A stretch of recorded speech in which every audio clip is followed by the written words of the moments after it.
나도 한번 사볼까? 마스크, 손세정제가 품절이 됐다. 정말 없어서 못 팔고 있다. 과연 이 테마주들의 운명은 어떻게 될 것이냐? 안녕하세요. 달란트 투자입니다. 이 우한 폐렴 이슈가 계속해서 이 증시의 화두로 지속이 되고 있습니다. 제가 촬영을 하는 30일 기준으로 글로벌리 이 감염자 수는 7,700명으로 늘었고요. 사망자 수도 170명을 넘어섰습니다. 자, 그러다 보니까 이 증시에서는 다른 주식은 다 떨어지는데 유일하게 이 우한폐렴 관련주, 즉 질병 테마주만 급등을 하고 있는 그런 상황입니다. 대표적으로 진단키트, 마스크, 백신, 손세정제 이런 것들을 생산하는 기업들.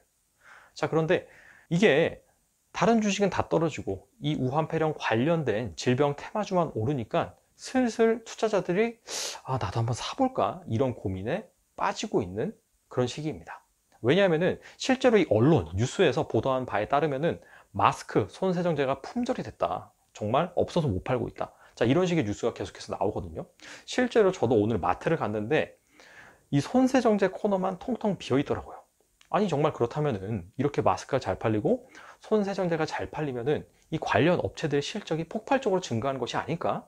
자, 그렇다면 단순히 테마주가 아니라 정말 가치주가 돼서 실적이 정말 좋아져서 투자할 만한 그런 기업이 되지 않을까? 자, 이런 식으로 고민에 빠질 수가 있다는 것이죠.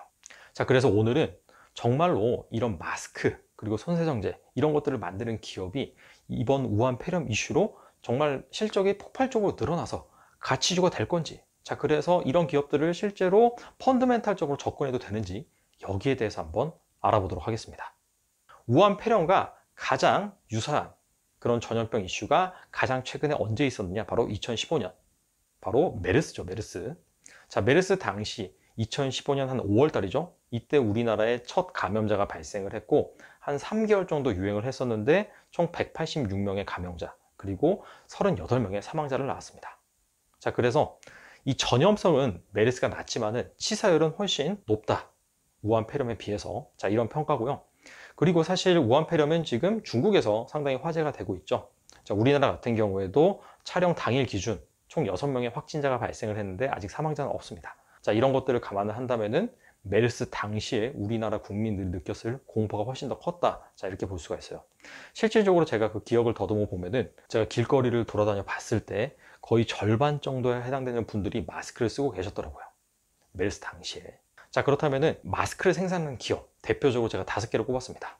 깨끗한 나라, 50, KM, 웰크롬, 모나리자. 자, 이 기업들의 당시에 한번 매출액이 어땠는지 한번 비교를 해보겠습니다. 자, 해당 그래프는 방금 말씀드린 이런 5개사, 이 5개사의 합산 매출액, 이거를 분기별로 나타낸 그런 그래프입니다. 2014년 1분기부터 2015년 4분기. 메르스가 유행했을 당시가 정확하게 5월 한 중순부터 한 8월 달이거든요. 즉 만약에 이 마스크가 폭발적으로 수요가 늘었다면은 이 5개사의 합산 매출액이 2015년 2분기, 3분기 여기에 반영됐을 거라고 생각을 합니다. 자, 그런데 그래프를 실제로 보시면은 전반적으로 이렇게 눈에 띄게 증가한 그런 모습은 없습니다. 계속해서 이 3천억대의 매출액을 유지를 하고 있고요. 이 메르스가 발병했을 당시 2015년 2분기와 3분기 이때는 한 전년 동기와 비교를 해서 소폭 늘어난 그런 느낌만 주는 그런 그래프죠. 자, 그리고 이번에 손세정제를 만드는 그런 기업의 매출을 볼게요. 파루가 대표적인데 파루의 이 2014년 1분기부터 2015년 4분기까지 자, 매출을 보시면은 진짜 이 파루 같은 경우에는 2015년 2분기, 3분기 매출액이 전년 동기와 비교해서 급증한 것을 알 수가 있습니다. 그렇다면 정말 이 파루가 손세정제 때문에 이렇게 대박을 냈을까요? 자, 사업 부문별 매출액을 살펴보면은 사실상 이 파루의 매출액을 끌어올렸던 그런 요인은 무엇이냐? 바로 태양광입니다. 태양광. 이 손세정제 매출이 포함되어 있는 생활용품, 뭐 이쪽 부분, 사업 부분 같은 경우에는 눈에 띄지가 않아요. 워낙 미미해서. 아니, 언론에서는 이렇게 마스크, 손세정제 이런 것들이 불티나게 팔려서 더 이상 재고가 없다라고 하는데 왜 관련 그런 제품을 생산하는 기업들의 매출액은 변함이 없었던 건가요?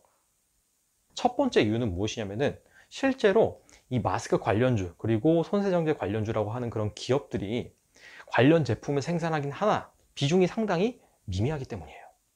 자, 사업보고서 주요 제품 이런 현황을 살펴보면은 먼저 깨끗한 나라 같은 경우에는 보시다시피 이 마스크의 흔적을 찾아볼 수가 없습니다. 그냥 자기 티슈 브랜드 얘기만 하고 있고, 자, 두 번째로 50 같은 경우에는 그냥 본드를 만드는 기업이에요. 여기에도 마찬가지로 마스크의 흔적은 찾아볼 수가 없습니다. 그리고 세 번째로 모나리자도 마찬가지예요. 그냥 화장지 얘기만 하고 있고요.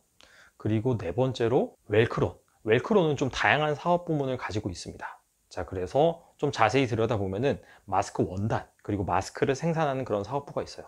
자, 그런데 해당 사업부 매출 비중이 크지도 않을 뿐더러 이 마스크 원단, 마스크만 생산하는 것이 아니라 해당 사업부에는 여러 가지 그런 제품을 생산하고 있기 때문에 이 사실상 마스크 매출 비중이 크다라고 판단할 수가 없습니다.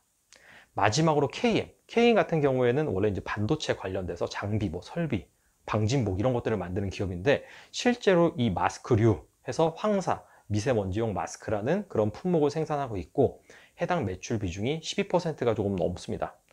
어떻게 보면 이 KM이 가장 그나마 마스크 매출 비중이 크다라고 볼 수가 있죠.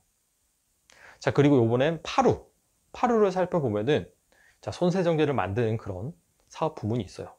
자, 해당 사업 부문 매출 비중이 4%입니다.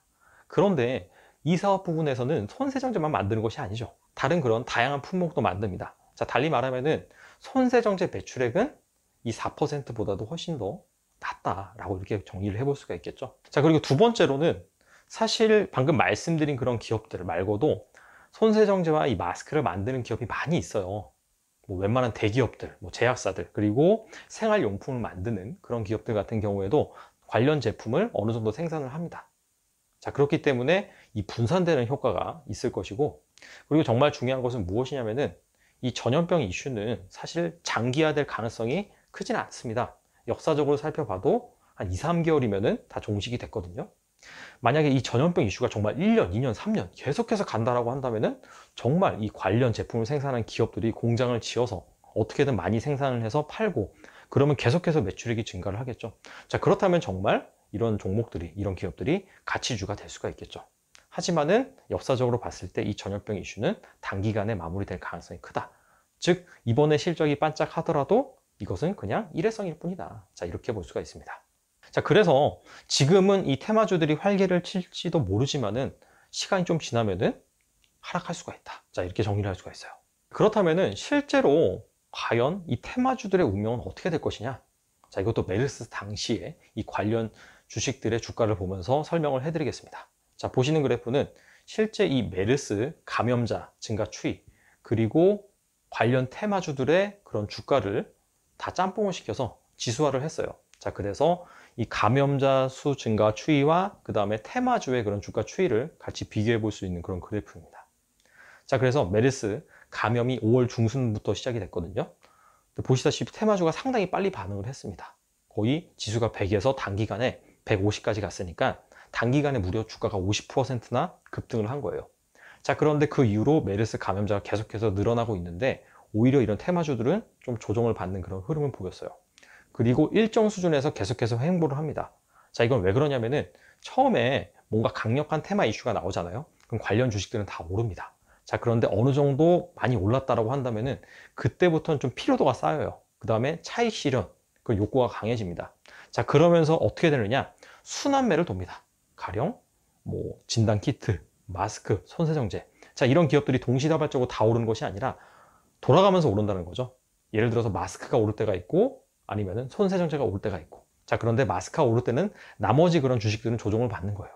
자, 그러다 보니까 이런 테마주들을 통째로 묶어서 평균을 내보면은 주가가 횡보하는 그런 흐름이 나옵니다. 자, 그러다가 한 8월달, 9월달이 돼서 이 메르스 이슈가 잠잠해지자 테마주들의 그런 운명도 다시 원점으로 돌아가는 그런 모습을 확인할 수가 있습니다. 자, 그래서 이 테마주, 지금 오른 종목이었고 테마주들만 오르는데 문제는 무엇이냐면은 정말 이때가 여러분들이 투자하고 싶은 욕구가 막 생길 때예요. 바로 어디에? 테마주에. 자, 그런데 여러분들이 지금 이 순간에 투자를 하잖아요. 자, 그렇다면은 여러분이 투자한 그 순간이 고점이 될 가능성이 상당히 높다. 그리고 이 테마주는 떨어질 때 우량주 가치주처럼 몇 퍼센트 떨어진 것이 아니라 기본 한 50% 정도 조정을 받을 수가 있어요. 만약에 내가 투자를 했는데 투자하자마자 순식간에 50%가 하락을 했다? 그렇다면은 이것을 만회를 하기 위해서는 여러분이 수익률을 2배를 내야 됩니다. 즉 100%의 수익률을 내야 된다. 100% 내기가 쉽지가 않잖아요. 자, 워렌 버핏이 그랬죠. 첫 번째 투자 원칙이 원금을 잃지 않는 것이다. 그리고 두 번째는 첫 번째 원칙을 지키는 것이다. 자, 그렇기 때문에 그래서 여러분들 테마주 투자하고 싶은 마음은 알겠지만은 상당히 조심하셔야 됩니다. 정말 내가 이런 테마주를 전문적으로 매매하는, 즉 트레이딩을 잘하는 그런 분들이 아니시라면은 특히 초보 투자자분들 절대 주의하시기 바랍니다. 자, 아무쪼록 이 우한 폐렴 이슈가 빨리 마무리돼서 더 이상의 희생자가 나지 않았으면 좋겠고요. 주식시장도 원상복귀했으면 좋겠네요. 자, 오늘 여기까지 하겠습니다. 감사합니다.